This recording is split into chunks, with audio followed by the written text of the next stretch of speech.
समय नैनी झील में, जो कि स्थित है नैनीताल में। इस वीडियो में मैं आपको बताऊंगा कि कैसे आप यहाँ पे पहुँच सकते हैं, साथ ही यहाँ पे कौन कौन सी जगह ऐसी हैं जिन्हें कि आप घूम सकते हैं। इन जगहों को घूमने में कुल कितना खर्चा आ सकता है, इसकी पूरी जानकारी मैं आपको इस वीडियो में दूंगा। तो अगर आपको ये वीडियो अच्छी लगे तो वीडियो को लाइक और चैनल को सब्सक्राइब करना ना भूलें। चलिए घूमिए मेरे साथ नैनीताल। नैनीताल का सबसे नजदीकी रेलवे स्टेशन है काठगोदाम। तो यदि आप ट्रेन से अपनी जर्नी करते हैं तो सबसे पहले आप पहुंच जाइए काठगोदाम। यहाँ के लिए आपको नई दिल्ली और पुरानी दिल्ली दोनों ही जगह से ट्रेन मिल जाएगी। साथ ही यदि आप बस से आना चाहें तो आपको सीधी बस भी काठगोदाम के लिए मिल जाएगी। काठगोदाम से नैनीताल की दूरी लगभग 35 किलोमीटर की है। इसे तय करने के लिए आपके पास 3 ऑप्शन रहते हैं। आप चाहें तो रेंटल बाइक या स्कूटी ले सकते हैं, या फिर आप शेयरिंग टैक्सी, या फिर आप चाहें तो बस का भी उपयोग कर सकते हैं, जो कि आपको सीधे नैनीताल पहुंचा देगी। मैंने सबसे पहले ऑप्शन को सेलेक्ट किया और मैंने एक स्कूटी किराए पर ले ली। स्कूटी या बाइक आपको 600 से 800 रुपए पर डे के हिसाब से मिल जाती हैं, जिसमें कि आपको पेट्रोल खुद ही डलानी पड़ती है। कार या बस को छोड़ के मैंने स्कूटी क्यों हायर की, इसके पीछे का कारण अभी आपको पता चल जाएगा। अक्सर आपने सुना होगा कि मंजिल से भी ज्यादा खूबसूरत होते हैं मंजिल तक पहुंचने के रास्ते, फिर चाहे वो हमारा करियर हो या फिर हो हमारा ट्रेवल डेस्टिनेशन। और यही कारण था कि मैंने कार या बस को छोड़ के स्कूटी हायर की, क्योंकि ऐसे नज़ारे आप कार और बस से नहीं देख पाएंगे। जी हाँ, रास्ते में हमें ये प्यारा सा सनराइज देखने को मिल गया। यहाँ पर हमने कुछ खूबसूरत सी तस्वीरें क्लिक कराई।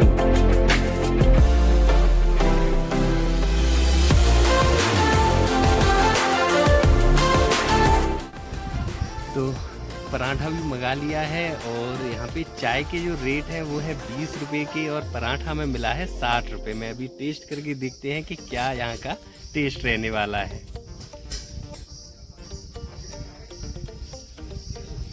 हाँ जी, बढ़िया। तो कुल मिला के सही है, बजट में भी है। ब्रेकफास्ट के बाद आगे चलने पर हमें यहाँ की ये स्टेप फार्मिंग भी देखने मिल जाती है। अपने पूरे सफर की ऐसी खूबसूरती को देखते हुए फाइनली फिर हम पहुंच जाते हैं नैनीताल।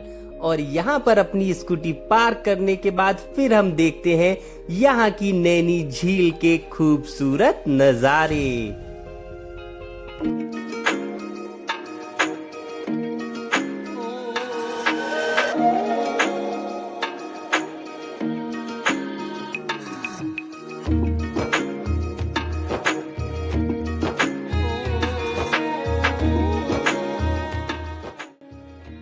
नैनी झील पर कुछ देर रुकने के बाद फिर हम चल दिए यहाँ के फेमस जू को देखने, जो कि मॉल रोड पर स्थित है। नैनी झील से जू की दूरी लगभग 1.5 किलोमीटर की है, इसलिए हम यहाँ से स्कूटी पर ही जू के लिए चल दिए। हालांकि आप चाहें तो पैदल भी ये जर्नी कर सकते हैं, और अगर आप बाइक से जाते हैं तब आपको थोड़ा सा सेफ्टी के साथ ही बाइक यहाँ पर चलानी होगी, क्योंकि ये रास्ता काफी ऊंचाई वाला है। स्कूटी पार्क करने के बाद फिर हमने लगभग 200 मीटर की दूरी पैदल ही कवर की। कुछ दूर पैदल चलने के बाद फिर हमें पहाड़ों के बीच में ये सुंदर सा फॉग दिखाई देने लगा, और ये काफी खूबसूरत भी था। जू पर पहुंचने के बाद सबसे पहले हमने टिकट ली, जिसका चार्ज 100 रुपए पर कैंडिडेट था, और इसके बाद एंट्री की। एंट्री करते ही लेफ्ट साइड पर हमें बड़ी प्यारी सी लोकेशन देखने को मिली। जी हाँ, यहाँ पर नैनीताल जू और उसके आसपास की खूबसूरती फोटो क्लिक कराने के लिए बहुत ही अच्छी थी।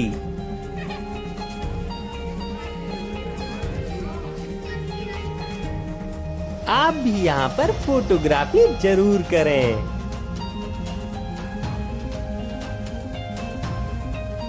यहाँ दीवारों पर हमें जानवरों के बड़े ही सुंदर सुंदर चित्र भी दिखाई दिए।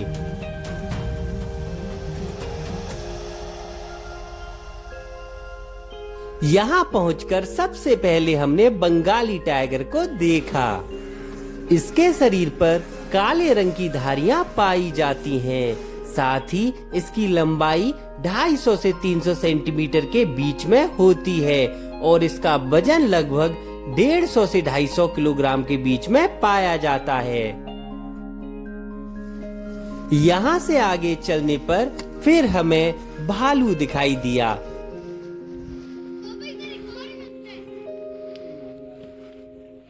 जो कि यहाँ पर घास और पेड़ों की पत्तियां खा रहा था।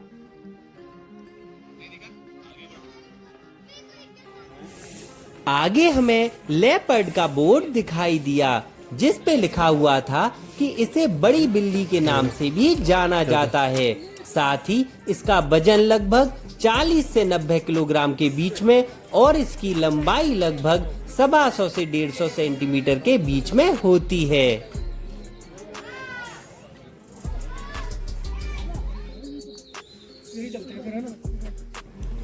फिर हमें दिखाई दिया हिमालयन घुरल, जो कि दिखने में एक छोटे हिरन के समान था।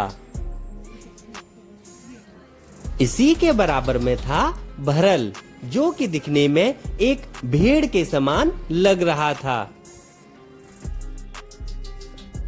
और फिर हमें पेड़ों के बीच में बैठा दिखा रेड पांडा।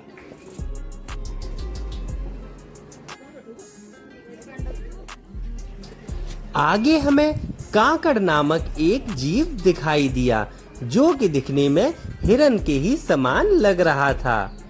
इसके बाद जो हमें दिखाई दिया उसका नाम बड़ा ही यूनिक था। जी हाँ, साउथ इंडियन खाना सांभर के नाम पर इस प्राणी का नाम था और ये यहाँ पर घास का आनंद ले रहा था। फिर जब हम आगे चले तब हमें एक खतरनाक सा दिखने वाला जानवर दिखा। जी हाँ, इसके बड़े बड़े सींग और इसके चेहरे पर दाढ़ी थी। इसका नाम था मारखोर। इसी के नजदीक हमें दिखे डॉग हिरन। जी हाँ, ये दिखने में डॉग जैसे ही लग रहे थे। पिंजरे में बंद फिर हमें दिखाई दिया सफेद मोर। जी हाँ, ये यहाँ का सबसे प्यारा पक्षी लगा। तो कुछ ऐसा रहा हमारा नैनीताल जू का टूर। इसके बाद क्योंकि लंच का समय हो चला था तो हम फिर नीचे आ गए और आके हमने लंच किया। यहाँ खाने की आपको जगह जगह दुकानें देखने मिल जाएंगी, जिनमें कि आपको उचित रेट पर खाना भी मिल जाएगा। खाने में हमने पराठे और छोले भटूरे खाए, जिनका की टेस्ट काफी अच्छा था। साथ ही इनके प्राइस भी बजट वाले ही थे। खाना खाने के बाद हमने यहाँ की बाकी बची हुई जगहों को एक्सप्लोर किया। साथ ही यहाँ की नैनी झील में बोटिंग का भी आनंद लिया। इन सब में कुल कितना खर्चा रहा और कौन कौन सी जगह हमने विजिट की, ये सारी जानकारी मैं आपको इस वीडियो के अगले पार्ट में दूंगा।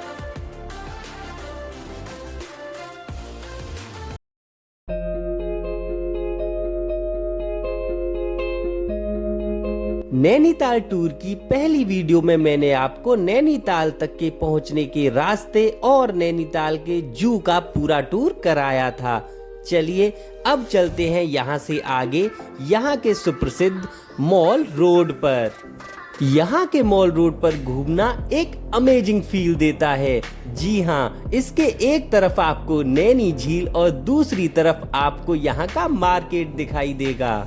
यहाँ पर आपको सुंदर सुंदर लकड़ी के सामानों की कई सारी दुकानें भी देखने मिल जाएंगी। इसके साथ ही आपको यहाँ का क्रिकेट ग्राउंड भी देखने मिलेगा, जहाँ पर कई सारी मूवीज की शूटिंग हुई है, जिनमें से एक मूवी चांद के पार चलो के एक गाने की शूटिंग इसी ग्राउंड पर हुई थी। इसी ग्राउंड के नजदीक है माता नैना देवी का मंदिर, जिनके नाम पर नैनीताल का नाम रखा गया है। माता नैना देवी के साथ साथ यहाँ पर आपको हनुमान जी की भी मूर्ति मिल जाएगी, तो आप उनके भी दर्शन यहाँ पर कर सकते हैं।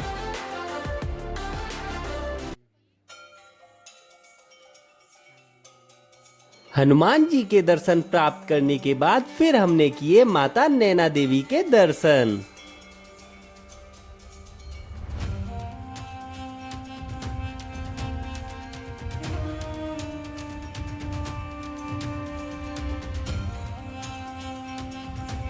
इस मंदिर में आपको और भी अनेक देवी देवताओं की मूर्ति देखने मिल जाएगी। साथ ही यहाँ पर कभी कभी भागवत पाठ भी कराया जाता है, जिसके लिए हमें यहाँ पर पांडाल सजा हुआ दिखाई दिया था।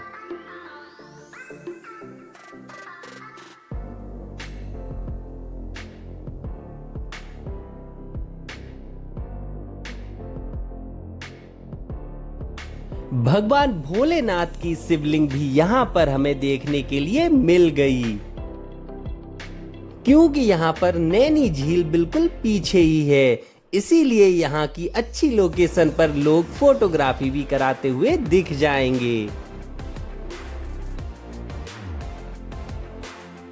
मंदिर से बाहर निकलते ही आपको एक छोटा सा मार्केट दिखाई दे जाएगा। यहाँ पर आपको खिलौनों की, कपड़ों की और खाने पीने की दुकानें मिल जाएंगी।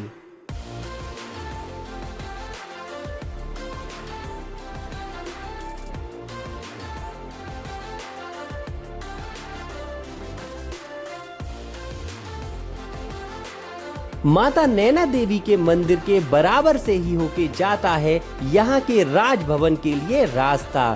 तो फिर हम चल दिए राजभवन को देखने।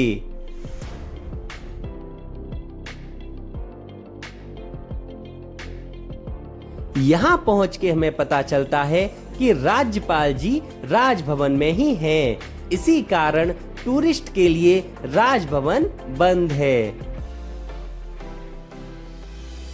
इसी कारण हम राजभवन के बाहर से ही वापस लौट आए और फिर चल दिए हम यहाँ की एक बेहतरीन सी लोकेशन को देखने, जो कि 12 पत्थर नामक जगह पर है।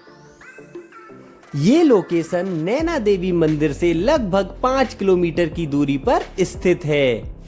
12 पत्थर पर पहुंचकर 2 रास्ते दिखते हैं। एक रास्ता पैदल टिफिन टॉप की ओर जाता है, वहीं दूसरा रास्ता सीधा जाता है। हम चल दिए दूसरे रास्ते पर आगे। दूसरे रास्ते पर आपको कई सारे पॉइंट एक साथ देखने के लिए मिल जाएंगे, जैसे suicide point, lovers point, tiffin top point, camel's back और इसके साथ साथ आपको अर्थ एंड पॉइंट भी देखने मिल जाएगा। यहाँ से आपको हिमालयन व्यू भी देखने मिल जाएगा। हम सबसे पहले पहुँच गए लवर्स पॉइंट पर, जिसे कि सुसाइड पॉइंट भी बोला जाता है। यहाँ से आगे के पॉइंट्स देखने के लिए आप घोड़े की सवारी कर सकते हैं, जिसका रेट 820 रुपए पर कैंडिडेट होता है। हमने पहले लवर्स पॉइंट की खूबसूरत सी लोकेशन को एक्सप्लोर किया, जिसके लिए कुछ नीचे चलने पर आपको वो पॉइंट मिल जाएगा। यहाँ पर आपको छोटी मोटी खाने पीने के सामानों की दुकानें भी देखने मिल जाएंगी। यहाँ पहुंचकर हमें जो बैकग्राउंड दिखाई दे रहा था वो सच में अमेजिंग था। यहाँ पर कुछ देर हम बैठे और यहाँ पे फोटोग्राफी की। जब हम यहाँ पर थोड़ी देर बैठे तब हमें यहाँ जो दिखाई दिया वो तो सच में कभी नहीं भूल सकते। आगे की लोकेशन पर जाने के लिए आप पैदल या फिर घोड़े किसी भी साधन का उपयोग कर सकते हैं। क्योंकि हमें आज मुक्तेश्वर पहुंचना था तो हम वापस नैनीताल लौट आए यहाँ की और जगहों को एक्सप्लोर करने के लिए। यहाँ की आगे की जो भी लोकेशन थी वहां पर भी आपको फोटोग्राफी के लिए अच्छे बैकग्राउंड मिल जाएंगे। आप चाहें तो उन्हें देख सकते हैं या फिर आप चाहें तो वापस नैनीताल भी आ सकते हैं। वापस आने के बाद फिर हम चल दिए यहाँ के रोप वे फन वर्ल्ड को एंजॉय करने के लिए, जिसके लिए मॉल रोड से ही रास्ता जाता है।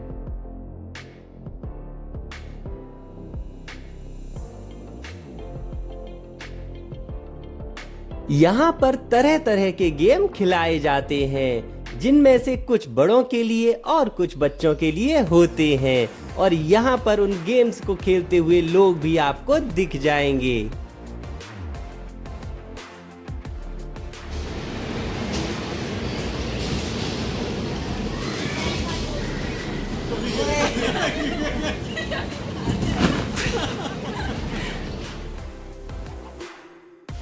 यहाँ पर आप कई सारे गेम ऐसे भी खेल सकते हैं जिन्हें कि जीतने पर आपको कुछ न कुछ इनाम भी मिल जाएगा।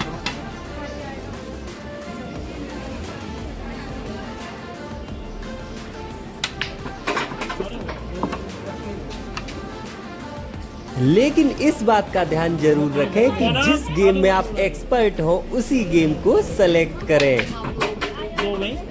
ये दो इसमें मिलेंगी तुमको 6 बॉलें, ठीक है। इसमें आपको बॉल टच करना है और सिंगल गिरानी है। हर गेम में कुछ न कुछ ट्रिक जरूर होती है, जिसे कि यहाँ के लोग इजीली करके ऐसा दिखाते हैं कि ये तो बहुत ही सिंपल है। अच्छा। ऐसी एक गलती मुझसे हो गई। मुझे लगा कि ये कागज के गत्ते वाला बोर्ड है, जिसमें कि मैं अगर जोर से बॉल मारूंगा तो वो थोड़ा फट के बाहर बॉल चली जाएगी, लेकिन ये तो पिलाई थी। ज्यादा तेज तो ना लगी। ये पता बाहर से कागज का, अंदर ही लोहे का है, तो इसलिए वो निकलेगी नहीं। कैसे लोहे का कागज का? लोहे का नहीं है यार, लोहे का तो बॉल फट जाएगी। लोहे का होगा तो मलाई का हवा लाइट मैन छल्ला लगाया।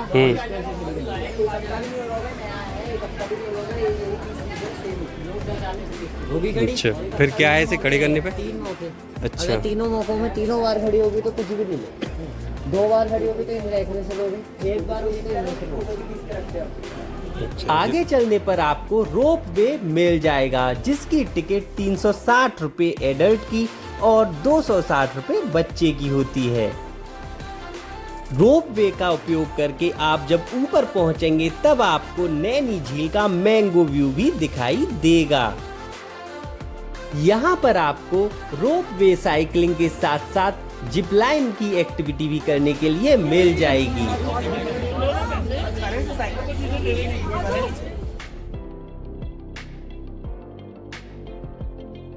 इसके बाद फिर हम वापस आ गए यहाँ की सबसे बेहतरीन एक्टिविटी बोटिंग करने के लिए।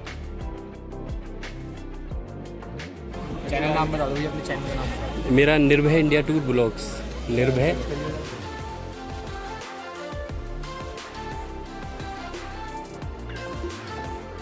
यहाँ पर 2 तरह की वोटिंग कराई जाती है, एक पैडल वोटिंग और दूसरी सिंपल वोटिंग। सिंपल वोटिंग में चलाने वाले खुद होते हैं और पैडल वोटिंग में हम लोग खुद चलाते हैं।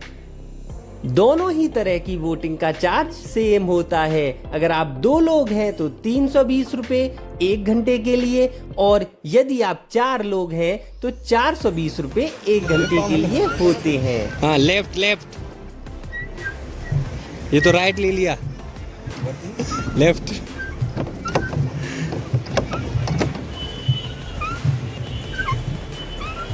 ये यहाँ पर हमने पूरे 1 घंटे तक वोटिंग एंजॉय की, लेकिन बाद में जैसे ही 1 घंटा ओवर होने वाला था फिर हम जल्दी जल्दी वोट चलाकर वापस घाट पर आए।